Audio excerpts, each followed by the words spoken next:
जी बिस्मिल्लाहिर्रहमानिर्रहीम। मैं हकीम मोहम्मद फूल हुसैन।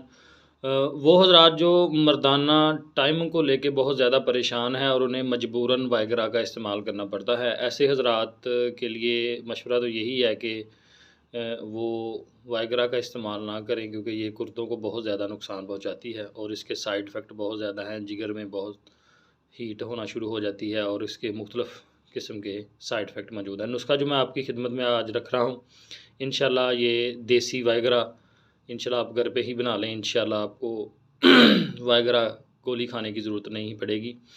नुस्खे में टोटल 3 चीज़ें हैं। नुस्खा बताने से पहले मैं एक बात कर दूं कि इस नुस्खे का साइड इफ़ेक्ट ज़ीरो है और इसका रिज़ल्ट 100% है। साइड इफ़ेक्ट कोई साइड इफ़ेक्ट नहीं इंशाल्लाह आपको होगा। एक बार के इस्तेमाल से ही इंशाल्लाह आपको मुकम्मल रिज़ल्ट मिलेगा। 3 चीज़ें हैं नुस्खे में टोटल। अकरकरा है, आपने 6 माशे लेना है। जौज़ माशल लेना है आपने 6 माशे, और इसके साथ आपने लेना है कुश्ताए शिंगरफ। कुश्ताए शिंगरफ आपको घर पे बनाने की ज़रूरत नहीं है, बाज़ार से अशरफ कंपनी का बना हुआ कुश्ता शिंगरफ आप ले लें। कुश्ता शिंगरफ जो है वो आपने 2 माशे लेना है।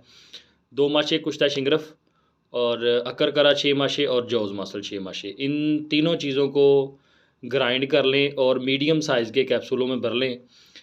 वक्त ख़ास से तकरीबन 1 घंटा पहले 2 कैप्सूल इस्तेमाल करें।